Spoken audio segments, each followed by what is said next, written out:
The first sound wasn't the music pulsing through overhead speakers or the rhythmic clang of weights meeting their racks. It was laughter. Not the kind that fills a room with warmth. Not the shared joy between friends or the release of tension after a hard set. This was different. Casual. Comfortable. The kind of laughter that comes easy when you believe no one will challenge you. I stood just inside the entrance of Apex Fitness, my gym bag heavy on my shoulder, scanning the space like an immigrant stepping off a boat into uncertain territory. The air smelled of rubber mats and commercial-grade cleaning solution, mixed with that particular musk of old sweat that no ventilation system can fully eliminate. Fluorescent lights hummed overhead, casting everything in that too bright glow that makes everyone look slightly unwell. The trainer leaned against the front desk, one elbow propped on the counter, arms crossed over a chest emblazoned with the gym's logo. His eyes tracked my approach with the kind of assessment I'd learned to recognize. Not curiosity, not welcome, but evaluation. The kind that already has its conclusion written. He was young, maybe late 20s, with the engineered physique of someone who'd made fitness their entire identity. The smirk came before the words, a preview of what was about to happen. "Yeah?" he started, drawing out the word like he was searching for the politest way to say something inherently impolite. "We don't really have equipment for your type of body." The words hung in the air between us. Behind him, another staff member, a woman with a high ponytail and clipboard, glanced up briefly before returning to her paperwork with aggressive focus. Near the weight racks, a man in compression gear paused mid-curl, listening. I let the silence stretch for a moment before responding. "Could you explain what you mean by that?" He didn't lower his voice, didn't shift his weight or show any sign of discomfort. If anything, he seemed pleased to clarify, as if he were doing me a favor by being direct.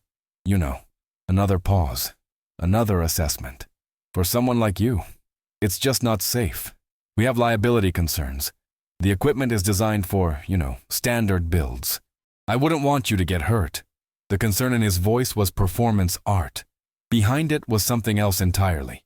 The casual cruelty of someone who'd never faced consequences for small violences. People heard. A woman on the treadmill had removed one earbud. The man with the weights was openly staring now. The receptionist kept her eyes down, but her shoulders had gone rigid. Nobody intervened. I nodded slowly, letting him see that I'd understood perfectly. "I see. Thank you for your honesty." His smirk widened slightly, satisfied. He'd handled the awkward situation, dodged the bullet, maintained the gym's standards without having to say anything explicitly discriminatory. He had no idea that I wasn't there to work out. I was there to watch. Jima. Over the next several days, I returned to Apex Fitness with the dedication of an anthropologist studying a newly discovered culture. I came at different times. Early morning when the pre-work crowd cycled through their routines with military efficiency. Late afternoon when the after-school kids claimed the basketball court. Evening when the serious lifters took over. I wore different clothes, though the body they covered remained the same. I maintained the same careful silence, observing from the periphery. I watched how he treated others, how his entire demeanor shifted depending on who approached the desk. With the lean runners, there were jokes about pace times and upcoming races. With the bodybuilders, technical conversations about splits and macros. With the attractive women, a particular kind of attention that lived just on the acceptable side of professional. Even with beginners who looked uncertain, there was encouragement. Gentle corrections, reassurance, the kind of support that makes people want to return. But with me, avoidance, whispered conversations with other staff members that stopped when I came within earshot, rolled eyes when he thought I wasn't looking. A particular expression he'd make when I asked questions, patient on the surface, condescending underneath, like he was dealing with a child who couldn't understand that recess was over. On the fourth day, I was stretching in the corner, unobtrusive as furniture, when I heard him talking to another trainer near the water fountain. His voice carried better than he realized, or perhaps he simply didn't care. "She should try walking first," he said, that same casual tone. "Maybe a swimming pool. This isn't for everyone, you know. Some people just aren't built for real fitness." The other trainer, older, quieter, Someone I'd mentally noted as different from the rest made a non-committal sound and changed the subject. That night, back in my apartment, I didn't cry. I'd stopped crying about these things years ago. Tears were expensive, and they changed nothing.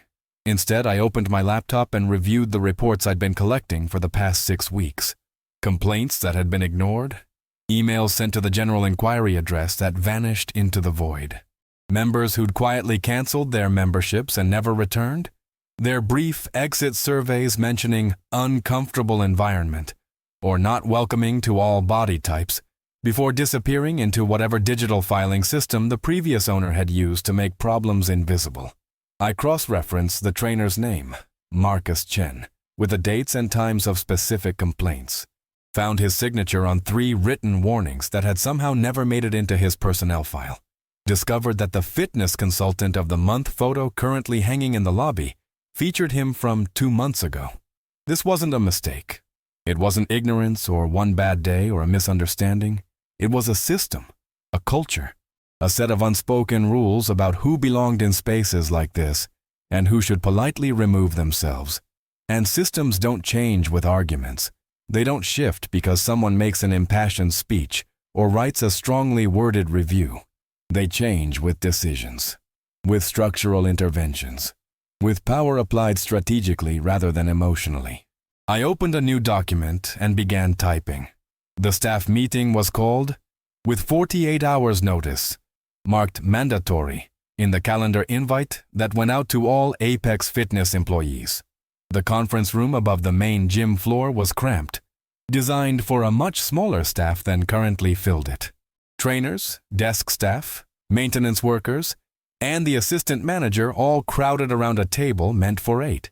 Some stood along the walls. The air conditioning struggled to compensate for the body heat. Everyone sat stiff, uncertain. Mandatory meetings meant policy changes or bad news. Marcus Chen arrived exactly on time, his confidence unshaken. He chose a chair near the middle, leaned back, laced his fingers behind his head in that universal posture of masculine ease. He'd been here before. Complaints, concerns, that one incident last year with the older gentleman he'd told to know his limits. Nothing had ever come of it.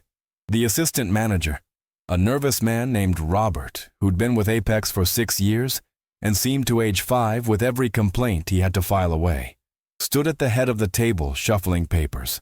I walked in last. No gym bag this time, just a leather folder and the kind of calm that comes from thorough preparation. Robert cleared his throat. His hands trembled slightly as he gripped his paperwork. I'd like to introduce the new owner of Apex Fitness. The room didn't just go quiet. It went still. The kind of stillness that happens when reality suddenly diverges from expectations so sharply that the brain needs extra seconds to process. Marcus's arms came down slowly from behind his head. His face went through a rapid sequence. Confusion, recognition, disbelief, and then something close to panic. I didn't smile, didn't raise my voice, didn't perform the kind of theatrical reveal that movies love but real life rarely requires. I simply looked directly at him and said, "You told me there was no equipment for me." The silence that followed hit harder than any insult I could have crafted. It was the sound of 18 people simultaneously reassessing every interaction they'd witnessed over the past weeks, every complaint they'd brushed aside, every moment they'd chosen comfort over courage. I let it breathe for a moment before continuing. You were right in a way. There was no space for me here. Not in the gym you'd created. Not in the culture you'd built. Not in the world where someone could tell a paying customer she didn't belong and face absolutely no consequences. I opened my folder, though I didn't need to read from it. I'd memorized every detail, so I decided to rebuild it. I looked around the room, making brief eye contact with each person. Some couldn't hold my gaze. Others looked relieved, like they'd been waiting for this moment.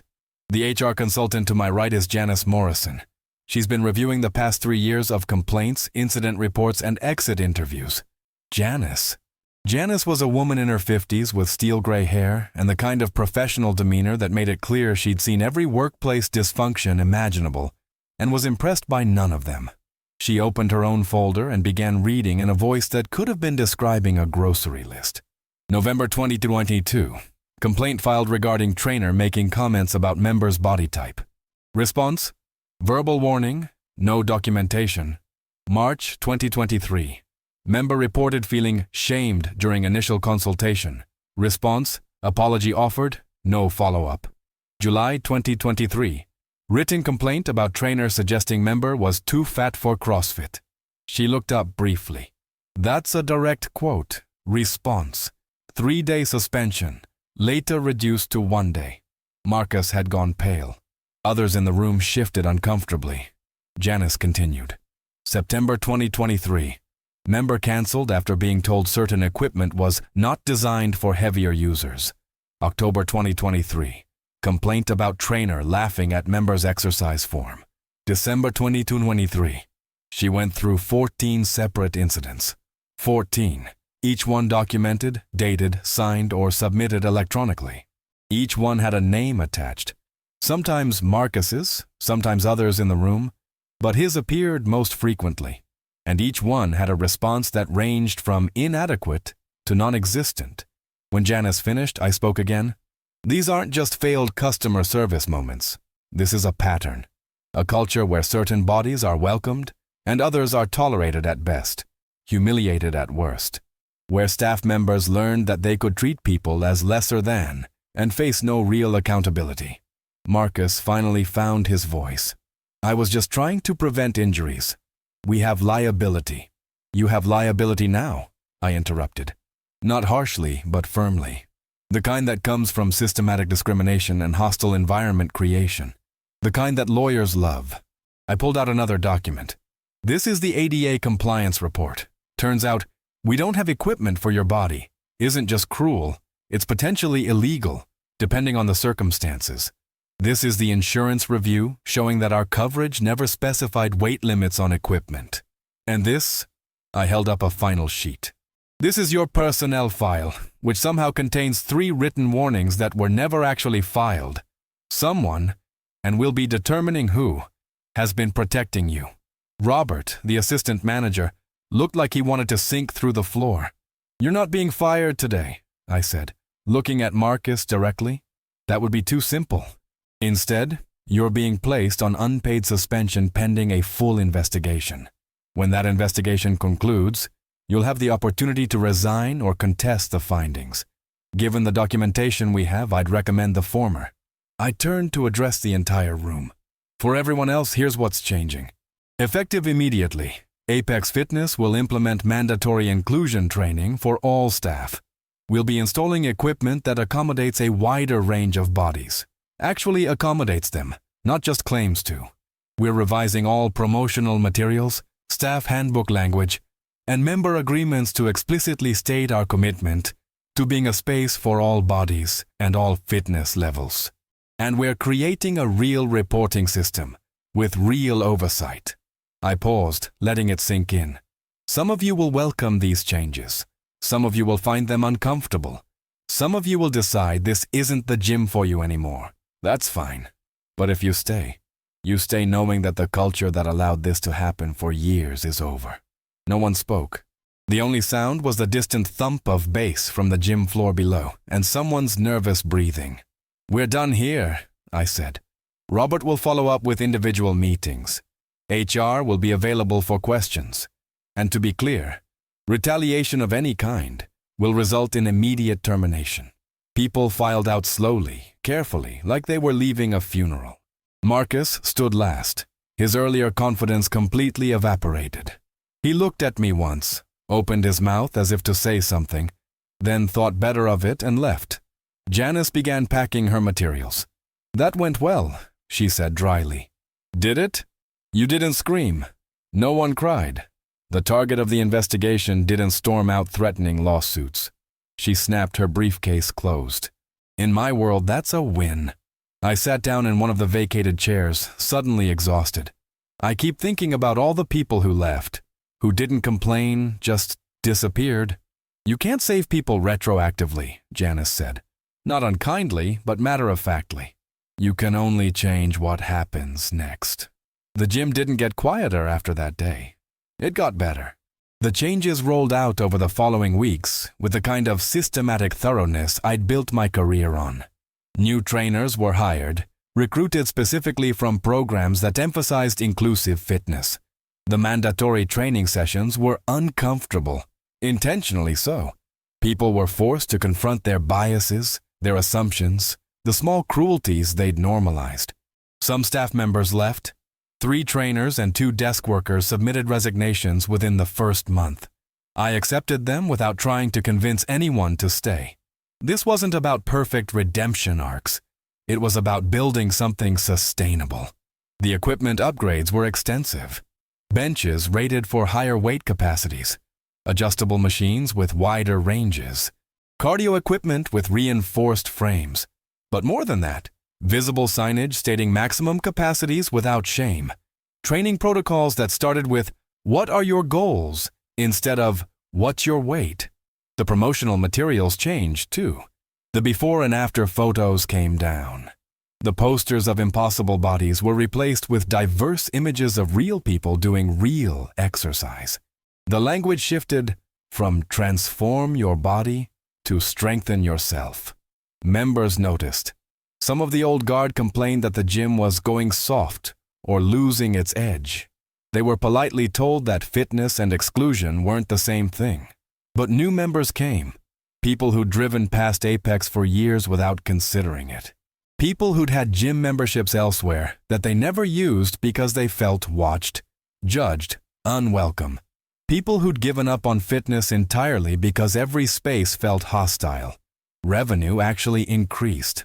About 6 weeks after the meeting, I was reviewing quarterly reports in my office when the front desk called up. "There's someone asking to see you. Says he doesn't have an appointment, but it's important." I knew who it was before she said the name. Marcus was waiting outside the building when I came down. He'd lost weight, not the intentional kind, the stress kind. His clothes hung differently. The confident swagger was gone, replaced by something uncertain. "I don't work here," he said immediately, hands in his pockets. "I'm not asking for my job back." I waited. I wanted to apologize. Really apologize, not the kind where I'm trying to fix things for myself. He struggled with the words, like someone learning a new language. "I've spent the last month thinking about what you said, about systems and culture, about how I treated people. And you were right. He looked away, toward the gym's front windows where people of all sizes and shapes moved through their workouts. "I was cruel. I told myself it was about standards or safety or helping people, but it was just cruelty. I made people feel like they didn't belong because some part of me needed to feel superior." The apology was better than I'd expected. More honest than the typical corporate sorry you were offended non-apology. "What are you doing now?" I asked. "Working at my uncle's restaurant, serving food to people without judging whether they should be eating it." A bitter smile. "It's humbling. I'm not very good at it yet.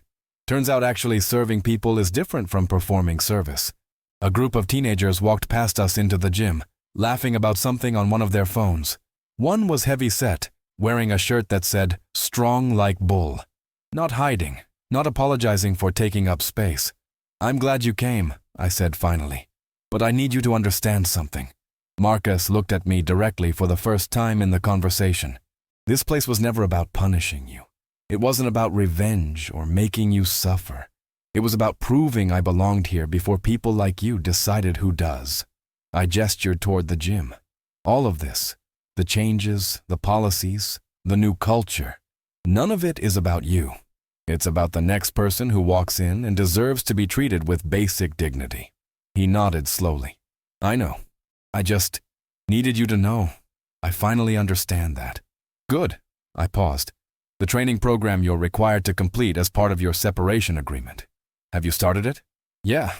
It's hard, uncomfortable. It's supposed to be." I pulled out my phone and made a note. "There's a fitness center in Westwood that's hiring.